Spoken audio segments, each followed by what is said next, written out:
Hello नमस्कार दोस्तों, SK global classes के यूट्यूब चैनल में आप लोग का बहुत बहुत स्वागत है। तो दोस्तों, जैसा कि हम लोगों ने पिछले हिंदी की स्पेशल क्लास में संज्ञा और संज्ञा के भेद और उसके बारे में पूरा विस्तृत रूप से पढ़ा था, तो आज की हिंदी क्लासेज हिंदी की जो स्पेशल क्लास होने वाली है, इसमें हम लोग सर्वनाम सर्वनाम के जो भेद हैं और उसको पूरे एग्जाम्पल के साथ बहुत अच्छे तरीके से हम लोग आज पढ़ने वाले हैं। दोस्तों, आप लोग बस वीडियो के अंत तक बने रहिएगा और अगर आप लोग अभी तक इस चैनल पर नए हैं तो चैनल को सब्सक्राइब कर लीजिएगा। तो चलिए हम लोग सर्वनाम को देखेंगे कि सर्वनाम आखिर में होता क्या है। तो सर्वनाम हम लोग देखेंगे। सर्वनाम को तो पहले थोड़ा सा इंग्लिश में भी समझ लीजिए कि ये प्रोनाउन कहा जाता है। ठीक है ना? प्रोनाउन कहा जाता है। तो सर्वनाम की अगर डिफिनीशन की बात करें यानी कि परिभाषा की बात करें, तो देखिए, दो परिभाषा मैंने यहाँ पर आप लोग के लिए लिख दिया है। पहला देखिए क्या कहता है सर्वनाम, कि सर्वनाम उन शब्दों को कहा जाता है जिन शब्दों का प्रयोग संज्ञा अर्थात किसी व्यक्ति, वस्तु, स्थान आदि के नाम के स्थान पर करते हैं। यानी कि हम लोग किसी वस्तु, व्यक्ति, स्थान के नाम पर किसी अगर शब्द का यूज करते हैं तो वो जो है सर्वनाम कहलाता है। ठीक है ना? जैसे कि एग्जाम्पल में देख लीजिए, मैं, तुम। तो यहाँ पर देखिए कैसे कहा जाएगा कि ये सर्वनाम है मैं। तो देखिए, मैं के जगह पर अगर मेरा नाम अगर समझ लीजिए कि राम है, श्याम है, मोहन है, तो उसके जगह पर मैं यूज कर रहा हूँ, खाली मैं कह रहा हूँ, तो ये जो चीज हो जाएगा ये आप लोगों को सर्वनाम हो जाएगा। तो इसी तरह एग्जाम्पल कुछ है, इसको आप लोग देख लीजिए। मैं, तुम, तुम्हारा, आप, आपका, इस, उस, वह, वह, हम, हमारा इत्यादि जो शब्द है उसको हम लोग सर्वनाम कहते हैं। ठीक है ना? दूसरी डिफिनीशन की ओर चलते हैं। देखिए, दूसरा बहुत ही शानदार, बहुत ही इजी तरीके से आप लोगों को मैं बता दे रहा हूं कि वाक्य में जिस शब्द का प्रयोग संज्ञा के बदले में होता है। यहाँ हम लोगों ने देखा था पहले वाले डिफिनीशन में कि किसी व्यक्ति, वस्तु, स्थान आदि के नाम पर, वही बात यहाँ पर भी है। लेकिन यहाँ पर direct come to the point, ये भी आप लोगों को अगर परीक्षा में पूछे कहीं तो ऐसे भी लिख सकते हैं कि वाक्य में जिस शब्द का प्रयोग संज्ञा के बदले में होता है उसे सर्वनाम कहते हैं। That's all. इतना ही बात है। ठीक है ना? कि संज्ञा के बदले में प्रयुक्त होने वाले शब्द को सर्वनाम कहते हैं। बहुत ही आसानी से हम लोग इस चीज को याद कर सकते हैं। और सर्वनाम का अर्थ क्या होता है दोस्तों, ये देख लीजिए। सर्वनाम का अर्थ होता है सबका नाम। सबका नाम जो हो जाएगा ये हो जाएगा सर्वनाम का अर्थ। तो ये तो हो गया सर्वनाम का, आप लोगों को बहुत शानदार तरीके से इसकी परिभाषा को हमने आप लोगों के समक्ष रख दिया। अब आइए आगे चलते हैं। आगे हम लोग देखेंगे क्या, कि सर्वनाम के 6 भेद होते हैं, यानी कि 6 टाइप के सर्वनाम होते हैं। तो चलिए इस बात को हम लोग देख लें कि वो कौन कौन से सर्वनाम के 6 भेद होते हैं। चलिए थोड़ा सा देख लिया जाए उसके बारे में भी, और उसके बारे में डिटेल रूप में भी देखेंगे। तो सर्वनाम को देखिए, पहला सर्वनाम होता है, ये पुरुषवाचक सर्वनाम होता है, जिसको हम लोग अंग्रेजी में पर्सनल प्रोनाउन भी कहते हैं। तो एग्जाम्पल की बात करें कैसे हम लोग पहचानेंगे, उदाहरण की अगर बात करें कि वो पुरुषवाचक सर्वनाम है, तो इसको इसको याद करने के लिए सबसे बढ़िया तरीका है कि देखिए यहाँ पर कुछ एग्जाम्पल यहाँ पर दिया हुआ है कि मैं, तू, वह, हम, मैंने, जो है ये पुरुषवाचक सर्वनाम का ये जो होता है ये पहचान होता है। ऐसे हम लोग पहचान कर सकते हैं कि ये जो शब्द है वो पुरुषवाचक सर्वनाम है। अब चलिए उसी तरह अगला निजवाचक सर्वनाम को देखेंगे। तो निजवाचक जो होता है उसको अंग्रेजी में रिफ्लेक्सिव प्रोनाउन कहते हैं। तो इसका हम लोग देखेंगे, इसमें अगर वाक्य में आपने, आप, स्वयं, ये सब चीज आया हुआ है, तो उस शब्द को, उस वाक्य में उस शब्द को निजवाचक सर्वनाम कहते हैं। उसी तरह निश्चयवाचक की पहचान देख लीजिए। ये तीसरा आप लोग को ये सर्वनाम का तीसरा प्रकार है निश्चयवाचक, यानी कि डिमोस्ट्रेटिव प्रोनाउन। तो जिसमें यह, वह, ये शब्द आए हैं वो जो हो जाता है निश्चयवाचक सर्वनाम हो जाता है। अब आइए यहाँ पर अनिश्चयवाचक की बात करें। तो अनिश्चयवाचक में इंडेफिनिट प्रोनाउन को, यानी कि कोई, कुछ जो होता है, ये सब जो होते हैं अनिश्चयवाचक सर्वनाम होते हैं। संबंधवाचक को देख लीजिए। तो संबंधवाचक यानी कि रिलेटिव प्रोनाउन, तो ये जो, सो, ये सब जो होते हैं आप लोगों को संबंधवाचक के पहचान होते हैं। प्रश्नवाचक यानी कि इंट्रोगेटिव प्रोनाउन की अगर बात करें, प्रश्नवाचक सर्वनाम की अगर बात करें, तो कौन, क्या, कैसे, ये सब जितने होते हैं आप लोग को, ये प्रश्नवाचक सर्वनाम होते हैं। तो ये हो गए सर्वनाम के 6 भेद हो गए। तो चलिए एक एक करके सबको शानदार तरीके से हम लोग देख लें कि क्या होता है ये सब। इसके बारे में विस्तृत रूप से हम लोग जानकारी ले लें, और आप लोग वीडियो के अंत तक बने रहिएगा, बहुत ही स्पेशल क्लास होने वाला है। तो चलिए देखिए, पहले सर्वनाम के भेद को हम लोग देखेंगे। ये पुरुषवाचक सर्वनाम है, ठीक है ना। तो पुरुषवाचक सर्वनाम क्या कहता है दोस्तों, कि पुरुषवाचक सर्वनाम संज्ञा शब्दों के स्थान पर पुरुष का मानसिक या भौतिक को सूचित करने के लिए प्रयुक्त सर्वनाम होते हैं, ठीक है ना। तो अगर दूसरी भाषा में अगर बात हम लोग करें, यहाँ पर जो पुरुष लिखा हुआ है, तो इस पुरुष का मतलब सिर्फ पुरुष ही नहीं होगा दोस्तों। ये ये पुरुष या स्त्री दोनों के संदर्भ में ये बातें यहाँ पर कही जा रही है। दूसरे शब्दों में कहें पुरुषवाचक सर्वनाम को, तो जो पुरुषों के नाम के बदले आते हैं उसे पुरुषवाचक सर्वनाम कहते हैं। ऐसे भी आप लोग कह सकते हैं, ठीक है ना, कि जो पुरुषों पुरुषों में या पुरुष या स्त्री, इनके नाम के बदले में जो आते हैं उसे पुरुषवाचक सर्वनाम कहेंगे, ठीक है ना। इस चीज को आप लोग ध्यान रखिएगा, ठीक है। तो ये बात हो गई। अब आगे इसको देखेंगे उदाहरण में क्या हो जाएगा। तो अगर किसी पुरुष या स्त्री को अगर हम लोग कुछ कहते हैं, तो उसको या तो यह कहेंगे, वह कहेंगे, वे कहेंगे, ये सब जितने होते हैं आप लोगों को, ये पुरुषवाचक सर्वनाम हो जाते हैं, ठीक है ना। तो इसका वो याद रखिएगा, यही नीचे मैं लिखा हूं कि जिनका उपयोग पुरुष के स्थान पर किया जाता है वो पुरुषवाचक सर्वनाम कहते हैं, एक लाइन में। ये पुरुष में पुरुष या स्त्री दोनों हो जाएगा, ठीक है। इस बात को आप लोग ध्यान में रखिएगा, ठीक है ना। तो अब आइए देखेंगे हम लोग, अब आइए हम लोग देखेंगे कि देखिए और क्या क्या एग्जाम्पल हो जाता है पुरुषवाचक सर्वनाम का। तो मैं, तुम, आप, उस, हम, ये सब जितने होते हैं ये सब पुरुषवाचक सर्वनाम ही होते हैं। अब पुरुषवाचक सर्वनाम की अगर बात करें दोस्तों, तो यहाँ पर पुरुषवाचक सर्वनाम जो होते हैं वो, उसके 3 भेद होते हैं, ठीक है ना। पुरुषवाचक सर्वनाम के 3 भेद होते हैं। चलिए अगले स्लाइड में हम लोग देख लें उसको। तो देखिए यहाँ पर पुरुषवाचक सर्वनाम के भेद। तो देखिए पुरुषवाचक सर्वनाम के 3 भेद होते हैं, मैंने जैसे कि आप लोग को बता दिया। लेकिन किसी भी प्रसंग में देखिए वक्ता के सामने 3 प्रकार के पुरुष व्यक्ति आते हैं। पहला, ये 3 ही प्रकार के पुरुषवाचक सर्वनाम में केस बनता है। पहला, ये पहचानने के लिए दोस्तों देखिए, ये पहचानने के लिए ये बहुत ही जरूरी चीज है, उत्तम पुरुष, मध्यम पुरुष और अन्य पुरुष के लिए। तो पहला तो वह स्वयं हो जाता है। किसी भी अगर व्यक्ति से अगर आप लोग बात कर रहे हैं, तो पहले जो हम अगर हम आप लोग हम आपको पढ़ा रहे हैं, तो मैं स्वयं हो जाऊंगा, तो ये पहला हो गया। दूसरा, सुनने वाला, यानी कि आप लोग यूट्यूब के माध्यम से हमारे वीडियो को देख रहे हैं, सुन रहे हैं, तो आप दूसरा हो जाएंगे। तीसरा हो जाएगा, कोई अगर इसके अलावा और कोई व्यक्ति जिसके बारे में बातचीत हो रही है, वो हो जाएगा तीसरा। मतलब समझ लीजिए कि राम और श्याम 2 लोग हैं, तो राम कह रहा है तो वो कहेगा मैं, और सुनने वाला हो गया श्याम। अगर वो तीसरे किसी मोहन के बारे में बात कर रहे हैं, तो वो हो जाएगा अन्य पुरुष में आ जाएगा, ठीक है ना। तो मोहन नहीं, नाम को मत जानिए, मतलब मैं आप लोग को समझाने के लिए यहाँ पर बता दिया हूँ कि पहला तो वो स्वयं हो जाएगा, दूसरा सुनने वाला हो जाएगा, तीसरा कोई अन्य व्यक्ति हो जाएगा जिसके बारे में बातचीत हो रही है। तो पुरुषवाचक सर्वनाम के 3 भेद होते हैं, ये भी हम लोगों ने देख लिया। और कौन कौन होते हैं चलिए उसको भी देख लें। पुरुषवाचक सर्वनाम के तीनों भेद को देख ली। तो देखिए एक होता है उत्तम पुरुष, दूसरा होता है मध्यम पुरुष, तीसरा होता है अन्य पुरुष। तो देखिए उत्तम पुरुष का क्या इसमें बात होता है, उत्तम पुरुष सर्वनाम में, तो जो सर्वनाम व्यक्ति की ओर से होते हैं, यानी कि जो बात कर रहा होता है, इसमें उन्हें अपने आप को सूचित करने के लिए उपयोग किया जाता है। यही बात हमने पिछले स्लाइड में बताया था कि उत्तम पुरुष, मध्यम पुरुष, अन्य पुरुष का पहचानने का सबसे बढ़िया तरीका, ये देखिए उत्तम पुरुष, यानी कि व्यक्ति जो स्वयं बात कर रहा हो, जो स्वयं अपने आप को सूचित कर रहा हो, वह हो जाता है उत्तम पुरुष, ठीक है ना। देखिए यहाँ पर मैं, हम, मेरा, हमारा, ये सब जितना हो जाता है आप लोग को उत्तम पुरुष सर्वनाम हो जाता है।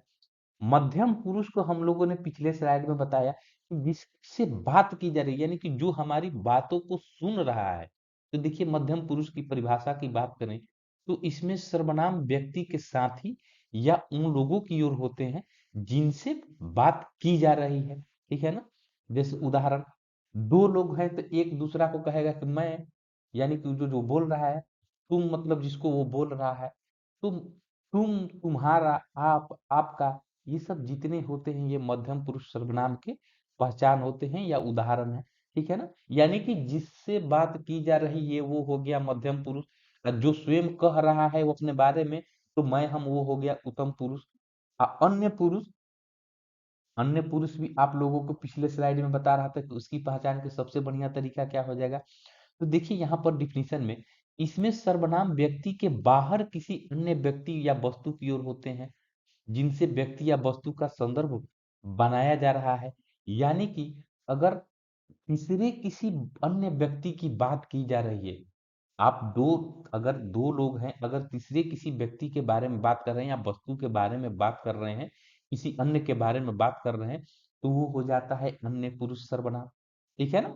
तो वह हो जाएगा वे, उसका, उनके आदि, ये सब जितने शब्द प्रयोग होते हैं ये अन्य पुरुषवाचक सर्वनाम के रूप में प्रयोग होते हैं। इस बात को मैं आशा करता हूं कि आप लोग अच्छे तरीके से समझ गए होंगे।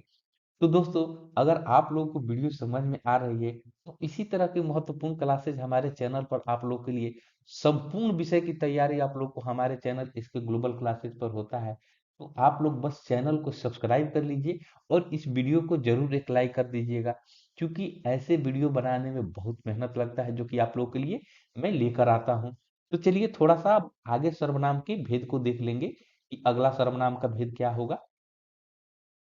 तो अभी तो हम लोगों ने देखा कि सर्वनाम के पहले भेद पुरुष, पुरुषवाचक सर्वनाम का हम लोगों ने 3 भेद देखा। अब देखिए ये सर्वनाम का दूसरा भेद है जो कि निजवाचक सर्वनाम होता है। जैसे कि शुरुआत में मैंने बताया कि सर्वनाम के 6 भेद होते हैं। तो पहला पुरुषवाचक, दूसरा ये निजवाचक, और पुरुषवाचक का वो 3 भेद था, उत्तम पुरुष, मध्यम पुरुष, अन्य पुरुष। तो इन बातों में आप लोग कंफ्यूज ना होइएगा। 1 से 2 बार आप लोग वीडियो को रिवीजन कर लीजिएगा। पूरा कंसेप्ट एकदम क्लियर हो जाएगा, कोई आप लोगों को डाउट रह ही नहीं जाएगा। ये मैं आप लोग को बताता हूँ। तो निजवाचक सर्वनाम की अगर बात करें हम लोग, तो इसके अंतर्गत वे सर्वनाम आते हैं जिनका प्रयोग वक्ता या लेखक स्वयं अपने लिए करते हैं। इस प्रकार वक्ता या लेखक जिन सर्वनाम शब्दों का बोध कराता है और अपने लिए जिनका प्रयोग करता है उन्हें निजवाचक सर्वनाम कहते हैं, ठीक है ना। यानी कि वक्ता अपने आप, यानी कि लेखक अपने स्वयं अपने आप के लिए प्रयोग करते हैं, ठीक है ना। ठीक, तो इसको कहा जाता है निजवाचक सर्वनाम कहते हैं, ठीक है ना। यानी कि जो सर्वनाम तीन पुरुषों, प्रथम, द्वितीय, तृतीय पुरुष में निजत्व का बोध करा उसे निजवाचक सर्वनाम कहते हैं। एक ऐसे भी आप लोग समझ लीजिए, ठीक है ना। तो जैसे आप, अपने आप, खुद, निज, स्वतः, स्वयं, ये सब जितने होते हैं आप लोग को निजवाचक सर्वनाम जो होते हैं, ठीक है ना। ये निजवाचक सर्वनाम हो गए, यानी कि स्वयं अपने आप को जो बोध कराता है, ठीक है ना।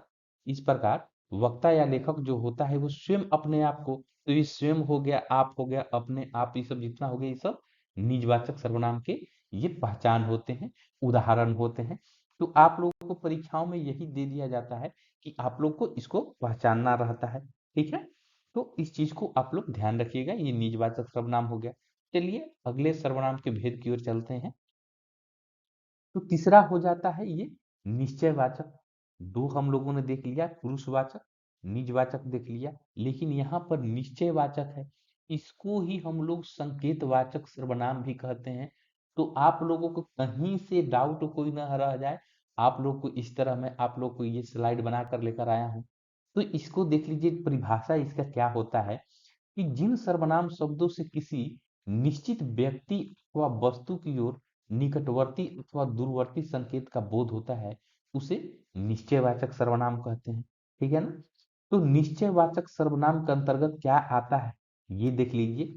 यह, वह, इस, उस, ये, वे इत्यादि सर्वनाम जो होते हैं ये निश्चयवाचक सर्वनाम होते हैं।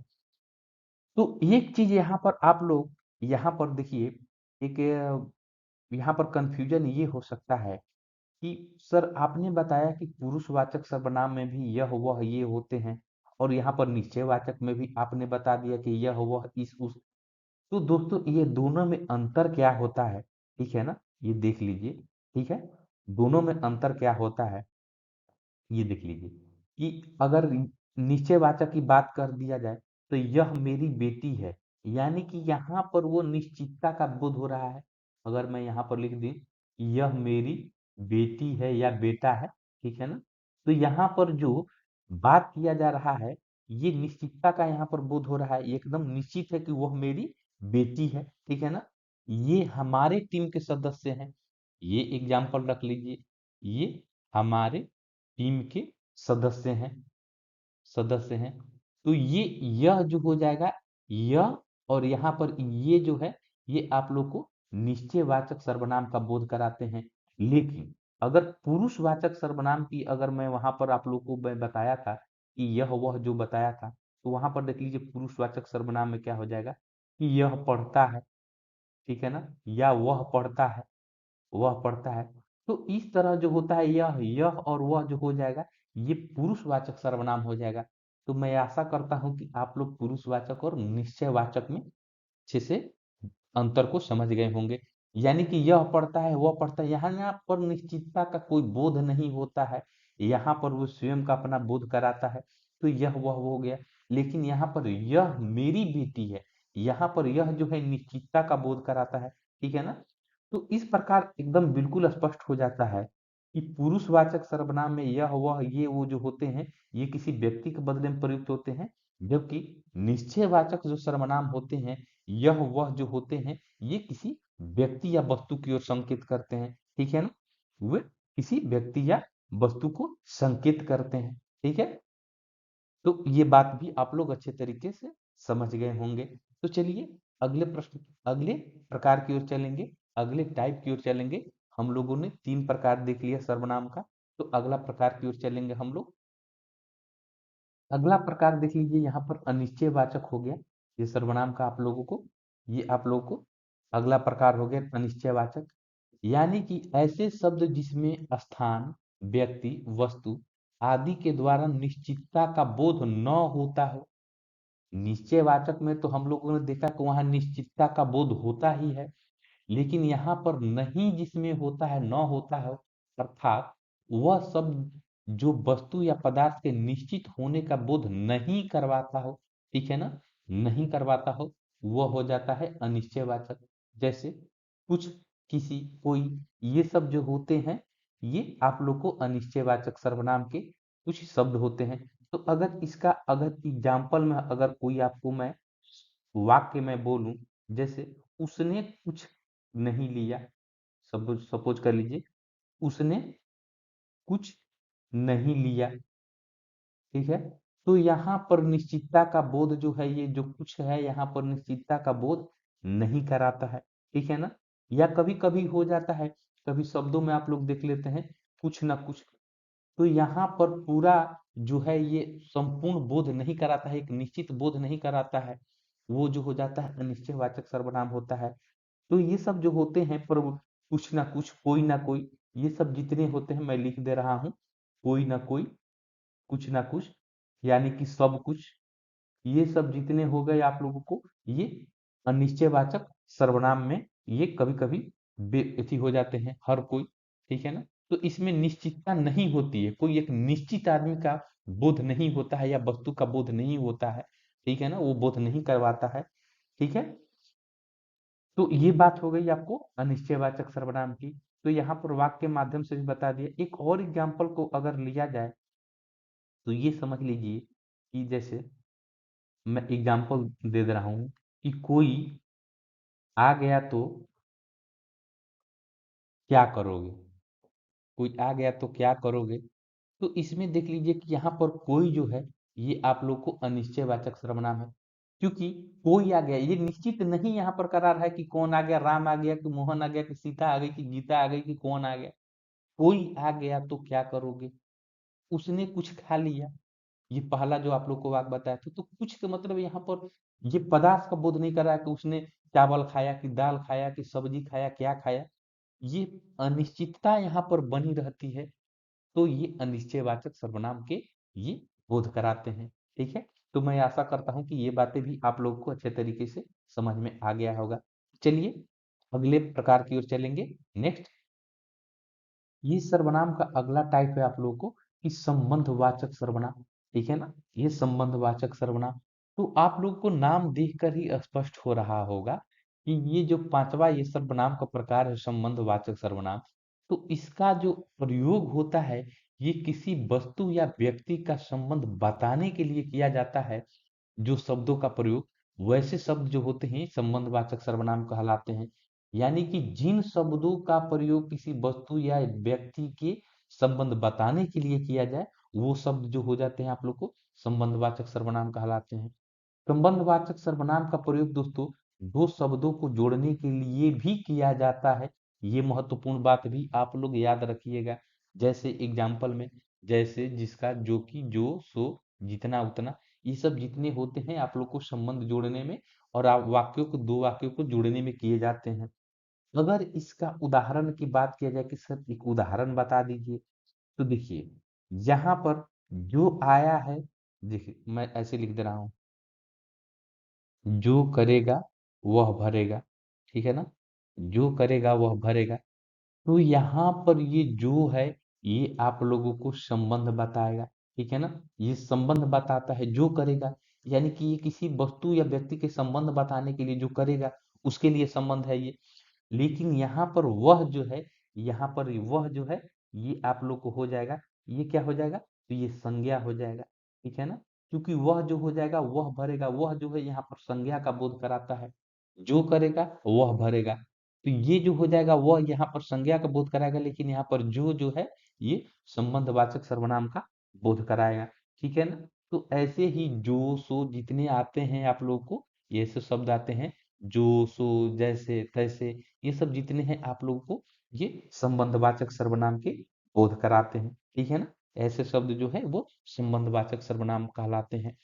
तो चलिए अगला और अंतिम प्रकार देख लेते हैं सर्वनाम का, और ये आप लोग को हो जाएगा दोस्तों, ये प्रश्नवाचक सर्वनाम हो जाएगा। ठीक है ना? ये प्रश्नवाचक सर्वनाम हो जाएगा। तो प्रश्नवाचक सर्वनाम की अगर बात करें, तो जिस सर्वनाम का उपयोग करके किसी व्यक्ति, स्थान, वस्तु इत्यादि के बारे में प्रश्न पूछा जाता है उसे प्रश्नवाचक सर्वनाम कहते हैं। तो ये नाम से ही आप लोगों को स्पष्ट हो जाता है कि प्रश्नवाचक यानी कि प्रश्न, सीधा सा बात समझिए कि जिन शब्दों से आप लोगों को ये इंट्रोगेटरी शब्द का बोध कराता हो, यानी कि प्रश्नवाचक चिन्ह का, प्रश्नवाचक शब्दों का बोध हो, वह जो होता है प्रश्नवाचक सर्वनाम कहलाता है। ठीक है ना?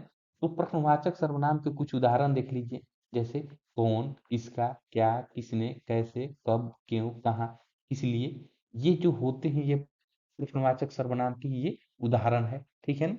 तो ये जितने भी शब्द होते हैं आप लोग को ये प्रश्नवाचक सर्वनाम कहलाते हैं।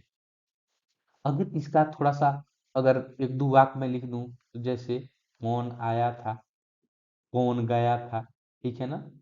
वह कब गया, वह क्यों आया, ये सब जितने कब क्यों जो यहाँ पर यूज हो रहा है ना, ये आप लोग को प्रश्नवाचक सर्वनाम हो जाएंगे। वह क्या कह रहा था, वह कहाँ जा रहा था, तो ये कहाँ, कब, क्यों, जितने भी शब्द आते हैं, शब्द ये जो है ये प्रश्नवाचक सर्वनाम का बोध कराते हैं। तो मैं आशा करता हूँ कि आप लोग को प्रश्नवाचक सर्वनाम भी अच्छे से समझ में आ गया होगा।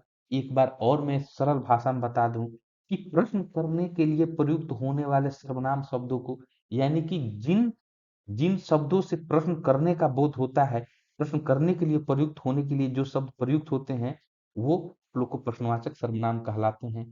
तो प्रश्न कैसे, जैसे कौन आया था, तो यहाँ पर प्रश्न आप लोग कर रहे हैं, किसी से अगर कह रहे हैं कि कौन आया था, तो कौन जो है यहाँ पर प्रश्न जो है, प्रश्न का बोध यहाँ पर करा रहा है। वह कब गया, तो कब गया जो यहाँ पर है ये प्रश्नवाचक शब्दों का बोध बोध कराता है। तो ये जो हो गया आप लोग को प्रश्नवाचक सर्वनाम, ये आप लोग को ये शब्द होते हैं कि कौन, किसका, क्या, किसने, ये सब जितने होते हैं आप लोग को प्रश्नवाचक सर्वनाम होते हैं।